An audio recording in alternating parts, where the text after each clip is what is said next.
কখনো তুমি এটা ভেবেছ যে তুমি যে জিনিসের জন্য রাতগুলোতে জাগলে, কান্না করে দোয়া করলে, মন থেকে ডাকলে, সেটা তুমি তারপরও কেন পেলে না?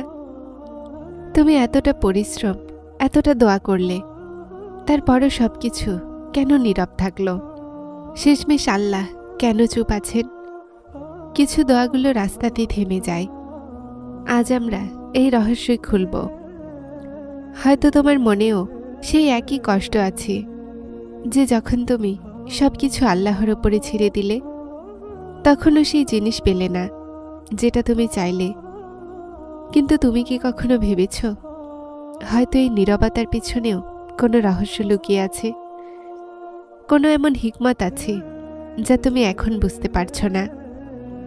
এই ভিডিও তোমার জন্য। যদি তুমি কখনো সিজদাতে এই প্রশ্ন করেছ, ইয়া আল্লাহ, আমার দোয়াগুলো কখন কবুল হবে, শেষ পর্যন্ত দেখো, কেননা আজ তুমি সেই জবাব পেতে চলেছ যা তোমার মনকে শান্তি দিবে, আর হয়তো তোমার জীবনের দৃষ্টিভঙ্গি বদলে দিবে। আমরা মানুষ শুধুমাত্র বাইরের চোখ দিয়ে দেখি। আমরা সেটাই দেখতে পাই যা সামনে থাকে, যা আমাদের চাওয়ার মোতাবেক হয়। আমরা কোনো জিনিসকে দেখে জলদি সিদ্ধান্ত নিয়ে নিই যে এটাই আমার জন্য উত্তম। আমাদের মনে হয় যে যদি এই জিনিস পেয়ে যাই তো জীবন সম্পন্ন হয়ে যাবে। কিন্তু বাস্তবতা এটাই যে মানুষের নজর সীমাবদ্ধ। আমরা শুধু মুহূর্ত দেখি, পরিণতি নয়। আল্লাহ সেটা দেখেন যা আমরা দেখতে পাই না। উনি জানেন আমাদের মনের মধ্যে কি আছে, আমার নিয়ত কি, আর আমাদের জন্য কি উত্তম। কখনো কখনো আমরা যা চাই সেটা আমাদেরকে সুখ নয়, বরং ধ্বংসের দিকে নিয়ে যেতে পারে। কিন্তু আমরা এই বাস্তবতাকে জানি না। আমরা জলদিই চাই। আমরা চাই সবকিছু এখনই পেয়ে যাই, এই মুহূর্তেই, অপেক্ষা না করেই। কিন্তু আল্লাহর ধারণা আলাদা। উনি দেরি করেন কিন্তু অস্বীকার নয়। উনি দেন কিন্তু সময়ের সাথে। কেননা আল্লাহ তোমাকে সেটা দিতে চান না যা তুমি চাচ্ছ, বরং সেটা দিতে চান যা তোমার জন্য সবচেয়ে উত্তম। কখনো তিনি তোমার দোয়াকে থামিয়ে রাখেন যেন তোমার ঈমান মজবুত হয়। কখনো তিনি তোমাকে অপেক্ষায় রাখেন যেন তুমি সবর শিখো। আর কখনো তিনি তোমাকে খালি হাতে এজন্য রাখেন যেন তুমি তার নিকটে এসে যাও। আল্লাহর ফায়সালা আমাদের বুঝের চেয়ে বড়। কখনো তুমি কোনো জিনিসের জন্য অস্থির হও, কাঁদো যে শেষমেশ আল্লাহ আমার দোয়া কেন কবুল করছেন না। কিন্তু কিছু বছর পরে তুমি বুঝতে পারো আর শুকরিয়া আদায় করো যে আল্লাহর শুকরিয়া যে সেই সময়ে এটা পাইনি, না হলে আজ আমি ধ্বংস হয়ে যেতাম। এটা হলো আল্লাহর হিকমত। উনি তোমাকে বাঁচিয়ে নেন সেই ক্ষতি থেকে যেটার তোমার ধারণাও নেই। আমরা তাড়াহুড়া করি, কিন্তু আল্লাহ সময়ের সাথে দেন, কেননা তিনি জানেন কোন মুহূর্ত তোমার জন্য উত্তম। কখনো সেই দেরিতে তিনি ভালোবাসা লুকিয়ে রাখেন, কখনো অস্বীকারে হেফাজত, আর কোনো নীরবতায় জবাব। আর তারপর সেই মুহূর্ত আসে যখন তুমি বুঝে যাও যে না পাওয়াও একটা নিয়ামত ছিল। কেননা যদি প্রতিটা জিনিস তুমি তোমার সময় পেয়ে যেতে, তো তুমি হয়তো কখনো আল্লাহর উপরে বিশ্বাস করতে না। তোমার মনের দোয়া হয়তো পূরণ হয়নি, কিন্তু তোমার ঈমান মজবুত হয়ে গেল। আর এটাই সবচেয়ে বড় কবুলিয়ত। আল্লাহ না শুধুমাত্র তোমার কথা শোনেন, বরং তোমার সবরের আওয়াজও, বরং তোমার মনের আওয়াজও। তিনি তোমার অশ্রুগুলোর পিছনে লুকানো দোয়াগুলোকে জানেন, আর তিনি প্রতিবার তোমাকে সেটা দেন যা তোমার জন্য সবচেয়ে উত্তম, যদিও তুমি সেই সময় বোঝো না। কখনো কখনো না দেয়াই সবচেয়ে বড় রহমত হয়। কেননা আল্লাহ তোমাকে একা করছেন না, উনি তোমার হেফাজত করছেন। কখনো তুমি সেই মুহূর্তে অনুভব করেছ যখন তুমি সিজদাতে মাথা রেখেছ, চোখ থেকে অশ্রু পড়ছিল, মন ভাঙা ছিল, আর জবানে শুধুমাত্র একটাই ডাক ছিল, ইয়া আল্লাহ, শুধু একবার এই জিনিস দিয়ে দিন। তুমি রাতগুলোতে জেগে চেয়েছিলে, রমজানের দোয়াগুলোতে নাম নিয়েছিলে, প্রতিটা নামাজের পরে হাত তুললে, কিন্তু জবাবে নীরবতায় পেলে। তখন তুমি ভাবলে হয়তো আমার দোয়া কবুল হলো না, হয়তো আল্লাহ আমার উপরে অসন্তুষ্ট, হয়তো আমি কোনো গুনাহের শাস্তি পাচ্ছি।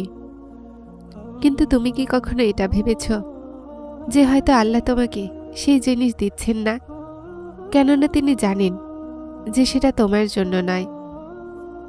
আল্লাহ তোমার ফরিয়াদ শুনছিলেন, তোমার অশ্রু পড়েছিল তো আরশ কাঁপছিল, কিন্তু তিনি তোমাকে বাঁচাচ্ছিলেন কোনো এমন জিনিস থেকে যেটাকে তুমি চাওয়া ভেবেছিলে, কিন্তু সেটা তোমাকে ভেঙে দিত, তোমার রূহকে ক্ষতবিক্ষত করত। কখনো কখনো আল্লাহর না বলাও আসলে সবচেয়ে বড় হ্যাঁ হয়। শুধু মানুষ দেখতে পারে না, কেননা তারা শুধুমাত্র সময় দেখে, ফলাফল দেখে। তুমি দোয়া করে কাঁদলে আর আল্লাহ হেসে বললেন, আমার বান্দা, আমি তোমাকে একা ছাড়ব না। কিন্তু প্রথমে তোমাকে সবর শিখালো, যেন যখন তিনি তোমাকে দিবে তো যেন তুমি এই নিয়ামতের কদর করা শিখে যাও। কখনো কখনো নীরবতায় কবুলিয়তের নিশানি হয়।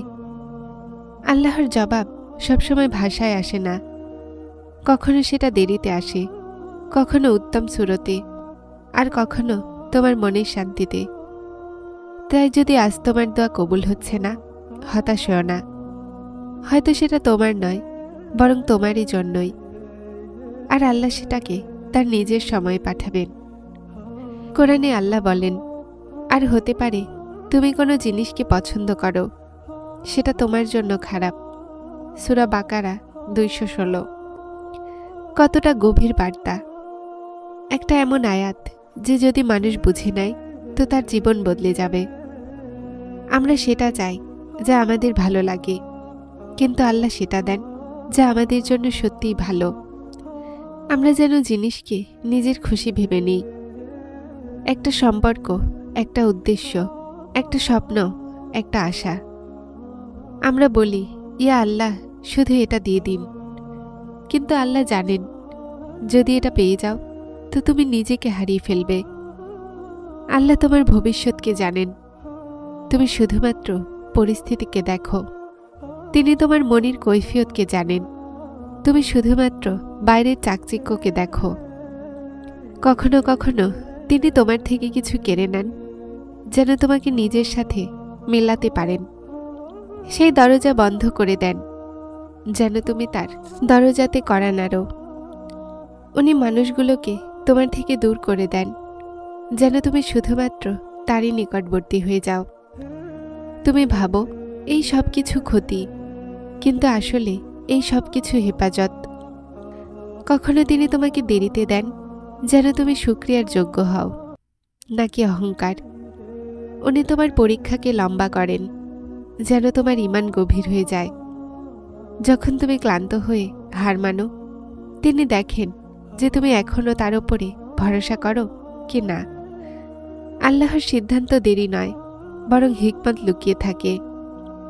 উনি চান যে যখন তিনি দেন তো তুমি সামলে রাখো। কখনো কখনো তোমার দেরি এজন্য হয় যেন তুমি অন্যদের দুঃখকে বুঝতে পারো।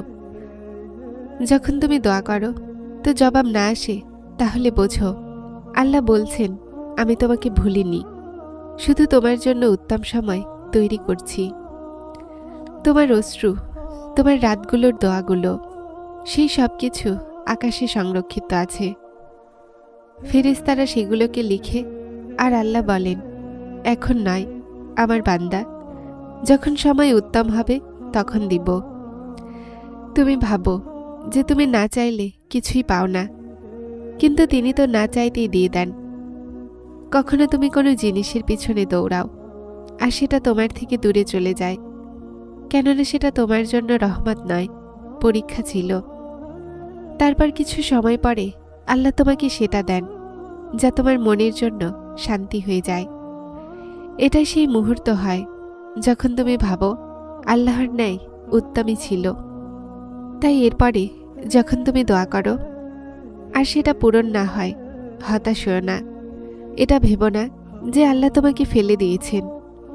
কখনো কখনো তোমার চাওয়া জিনিস তোমার ধ্বংসের কারণ হতে পারে, আর তোমার মনে হয় সেটা তোমার সফলতা। আল্লাহ দেখেন সেই পরিণতি যা এখন তুমি দেখতে পাও না। উনি তোমাকে বাধা দেন যেন তুমি সেই দুঃখের মধ্য দিয়ে অতিক্রম না করো যা তোমার সহ্যের বাইরে। হয়তো তিনি তোমাকে থামিয়ে বলছেন, আমার বান্দা, এখন নয়, কেননা আমি তোমাকে সেটা দিতে চলেছি যা তোমার জন্য জান্নাতের কারণ হয়ে যাবে। সেই জান্নাত কোনো সম্পর্কের মাঝেও থাকতে পারে, কোনো সুযোগ, কোনো ভাগ্য, অথবা কোনো সময়ের মাঝে। তিনি তোমার চাওয়ার চেয়ে বেশি জানেন, আর তোমার বুঝের চেয়ে বেশি দেন। এজন্য পরের বার যখন তুমি সিজদাতে কান্না করবে, তো মনে রেখো, আল্লাহ তোমার দোয়াগুলোকে রদ করছেন না। উনি সেটাকে উত্তম সময়ের জন্য গুছিয়ে রেখেছেন। যারা চ্যানেলটিতে নতুন এসেছেন তারা হেদায়েত চ্যানেলটিকে সাবস্ক্রাইব করে আমার সাথে থাকুন এবং অবশ্যই ভিডিওটিকে লাইক শেয়ার করবেন। আসসালামু আলাইকুম।